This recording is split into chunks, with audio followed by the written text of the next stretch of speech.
Ikem was only 20, but hardship had carved lines into his face that didn't belong to someone so young. He was an orphan, not known in the village for any great achievement, but for the dark cloud of sorrow that seemed to follow him. His parents had died suddenly, without warning, without goodbyes, leaving him alone in a cold world with the heavy burden of raising his only sibling, his 9-year-old sister, Ogechi. Their parents' small piece of land, the only inheritance they had, was heartlessly taken by their uncle, Mazi Achumba, a man whose greed had no shame. What was left to them was barely enough for survival. A crumbling mud hut, fragile against wind and rain, and a single giant goat that they fed like family. It was more than just livestock. It was their dream, their silent promise of a better tomorrow. The village was cruel. Whispers followed them everywhere like shadows. Some claimed they were cursed. Others accused them of killing their parents through witchcraft. Children pointed at them and laughed. Adults crossed to the other side of the path when they passed. Yet through it all, Ikem and Ogechi held on, tight to each other and tighter still to hope. Every day, Ikem ventured deep into the forest to fetch firewood, cutting through thorns and danger. Ogechi, with her tiny arms and brave heart, helped sell the bundles in the village market. And every evening, they returned home to feed their goat, nurturing the only dream they had left. One quiet evening, as the sun cast golden rays over the village, Ikem knelt in their compound, stacking the firewood he had gathered that day. His hands were calloused, his muscles sore, but his heart was still tender, especially when he looked at his little sister. Ogechi sat nearby, humming softly as she plucked dry leaves from the firewood bundle. Her innocence was the only light left in his dark world.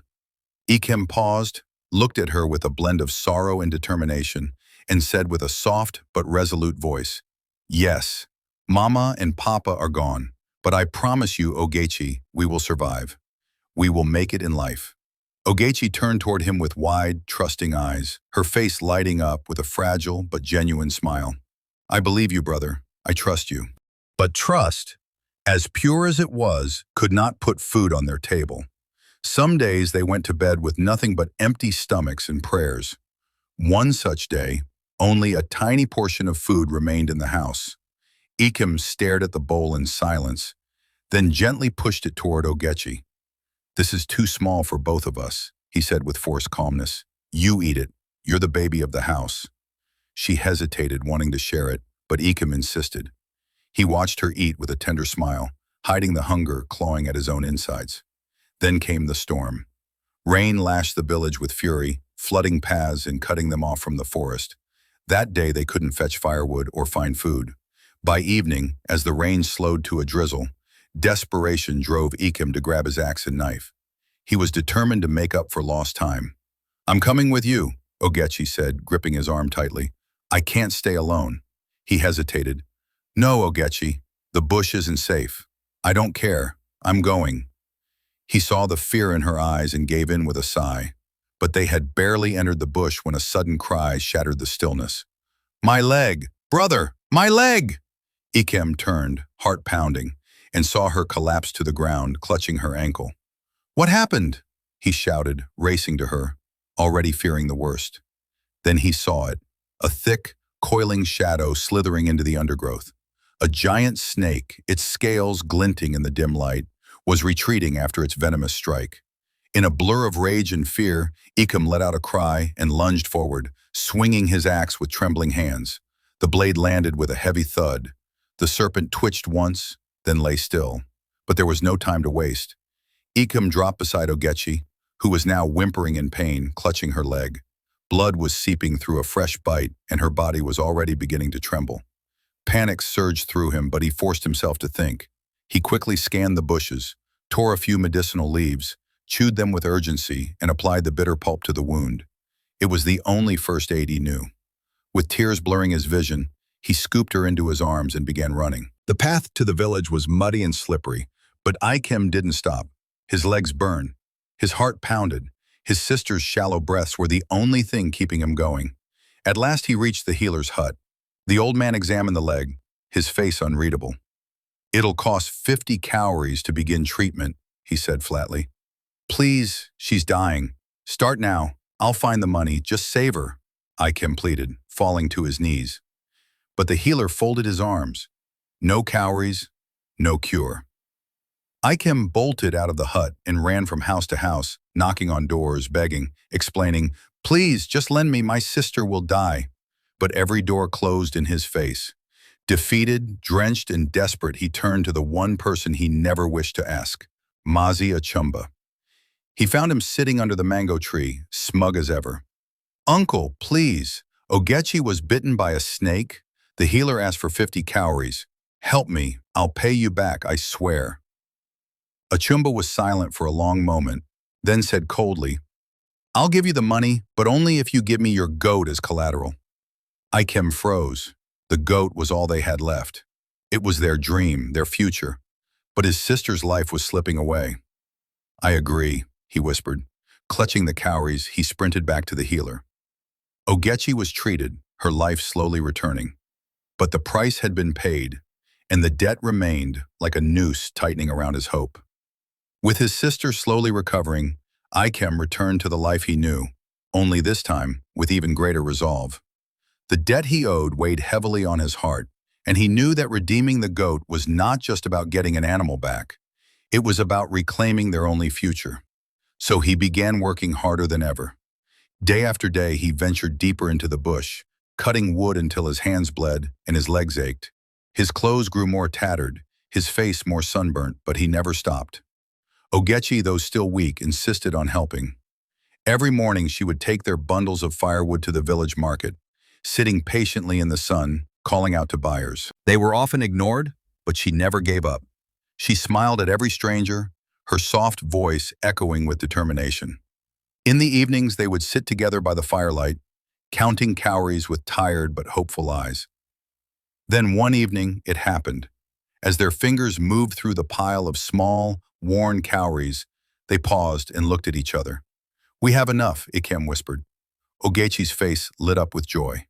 For food? He nodded. For food and to get our goat back. At dawn, Ikem dressed in his cleanest shirt, still ragged but presentable, and walked to his uncle's compound, the cowries clutched tightly in his palm.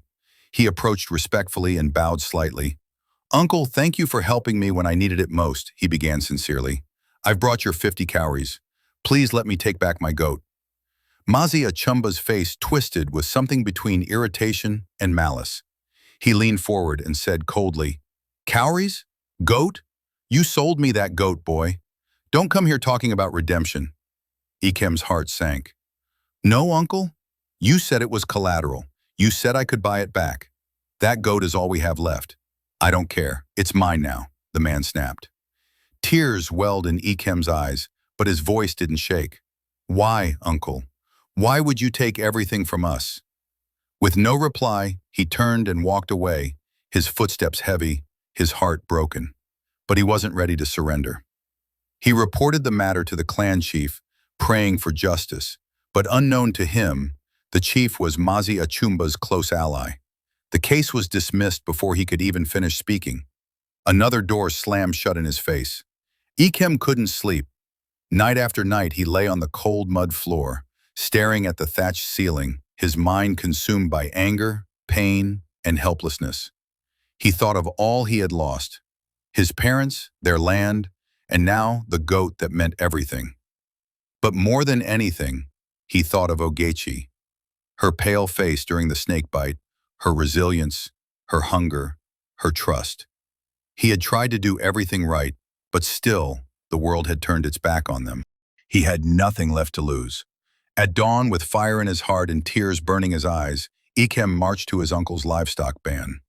Without a word, he untied the goat and began walking away. It was his. He had earned it. But the farmhands saw him. Thief! Thief! They shouted. The chase began. Villagers poured out of their homes. Some joined in the shouting. Others simply watched. Ikem was caught and dragged back like a criminal. Dust rose. Angry voices surrounded him. Mazi Achumba, standing tall among the clan chiefs, pointed accusingly and demanded harsh punishment, even banishment. Ikem wasn't even allowed to speak, but just then the sound of horses echoed through the village square. The king had arrived. His royal guards parted the crowd as he rode in on a tall black horse, the village falling instantly silent. His presence alone was enough to still the chaos. His eyes, sharp and discerning, scanned the tense gathering before settling on Ikem, who stood in the middle of the mob, bruised, dirt-streaked, and breathing heavily, still holding onto the goat's rope. "What's going on here?" the king asked, his deep voice calm but commanding. No one answered at first. Then Mazi Achumba stepped forward with a dramatic bow. "Your Majesty," he said smoothly, "we caught this boy stealing a goat from my livestock ban." Gasps and murmurs rippled through the crowd again. Ikem lowered his eyes, his fists clenched. The king turned his gaze to Ikem. What do you have to say for yourself?" Ikem raised his head slowly. His lips trembled, but he held the king's gaze. "My king," he began, voice barely steady, "I didn't steal. Months ago, I borrowed 50 cowries from my uncle to pay the healer, who saved my sister's life after she was bitten by a snake. My uncle demanded my goat as collateral. I agreed because I had no choice. Weeks later, I returned the money, but he refused to take it. He said I had sold the goat to him. He lied. He also took the only piece of land our parents left us. My sister and I have struggled every day just to survive. I'm not a thief. I'm only trying to take back what's rightfully mine." A heavy silence settled. The king's brows furrowed. He turned sharply to Mazi Achumba. "Is this true?" The proud man who had moments ago demanded punishment now stood frozen. His eyes dropped to the ground. His mouth opened slightly, but no words came. The shame and weight of his actions were suddenly unbearable. The villagers murmured louder now. Heads turned. Eyes that once looked at Ikem with suspicion now softened. The king raised his hand, silencing the crowd. His voice rang with justice. "Return the goat and the land you stole. Let these children live in peace. And you, Mazi Achumba, for your cruelty, deceit, and abuse of power, you will answer before the council. Your greed ends today." Ikem's eyes flooded with tears. He fell to his knees, overwhelmed. From the crowd, Ogechi broke free and ran to him, wrapping her arms around his waist. Together they wept, not in sorrow this time, but in relief. The sun, once hidden behind clouds, broke through at last. Its warm rays fell upon them like a blessing. That day, justice spoke loudly in the village square. Ikem rose not as a thief, but as a boy transformed. A brother vindicated, a protector honored, a soul finally free. And with Ogechi by his side, he walked home, not in shame, but in hope. Their future, once dim, now glowed with promise. Moral lesson: even in the face of injustice, never give up fighting for what is right. Truth may be delayed, but it will always prevail. The voice of the oppressed can shake even the strongest powers when spoken with courage and integrity. If this story touched your heart, don't just keep it to yourself. Like the video, share it with someone who needs encouragement today, and subscribe to our channel for more powerful and emotional stories like this. We'd love to hear from you. What part of Ikem's journey moved you the most? Drop your thoughts in the comments. Let's talk about it. Thank you for watching. Like and subscribe.